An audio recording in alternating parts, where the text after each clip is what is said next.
بیٹی والوں پہ بوجھ نہیں ڈالنا چاہیے، لیکن بیٹے والوں پہ بھی بوجھ نہیں ہونا چاہیے۔ جب کسی معاشرے میں نکاح مشکل ہو جاتا ہے تو اس معاشرے میں بدکاری پھیلتی ہے، اس لیے نکاح کو آسان بناؤ تاکہ بدکاری کی طرف رغبت اور آسانی نہ ہو۔ ہمیں سادگی کے ساتھ نکاح کرنے کی تلقین کی گئی ہے۔ فرمایا نکاح اعلانیہ کرو اور نکاح کو مسجدوں میں منعقد کرو، اور بہترین نکاح وہی ہے جس پہ اخراجات بہت تھوڑے اور کم آتے ہیں۔ متوسط اور غریب آدمی تو ساری زندگی جس طرح کولو میں بیل جتا ہوا ہوتا ہے، کام کاج میں جتے رہتے ہیں اور کمائی کر کر کے لوگوں کی ضرورتیں ہی پوری کرتے رہتے ہیں۔ ایک بیٹی کی شادی کی اور جمع شدہ پونجی اس پہ لگا دی،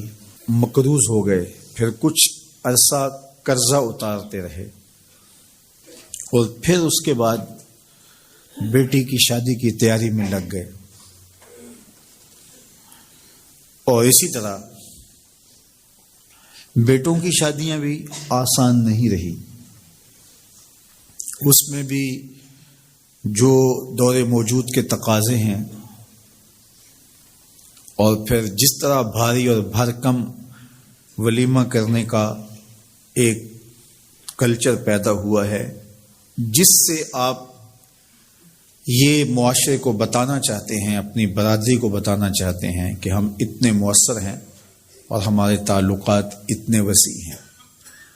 آپ کا قد کاٹ اور آپ کی شناخت ولیمے کے حجم سے معلوم ہوگی، شادی کی تقریب کے بڑا اور چھوٹا ہونے سے پتہ چلے گا کہ کوئی شخص کتنا معاشرے کا باوقار شخص ہے،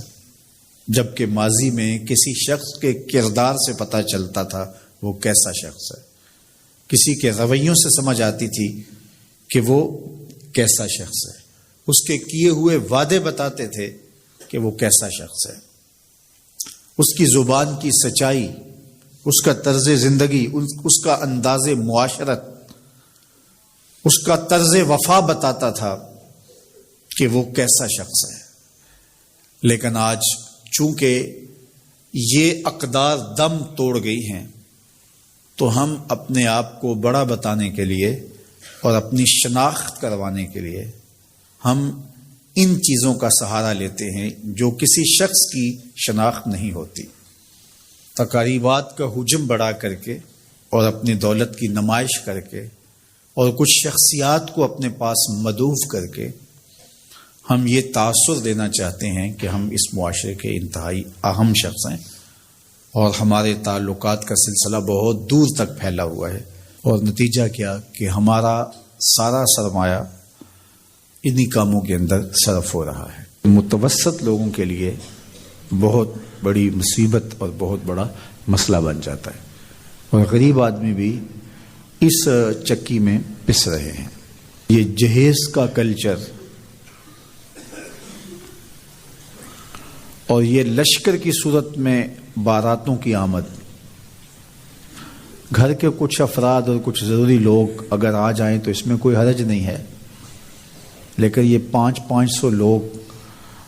ایک لشکر کی صورت میں بیٹی والوں کے گھر آئیں، اس کی کوئی تک بنتی نہیں ہے۔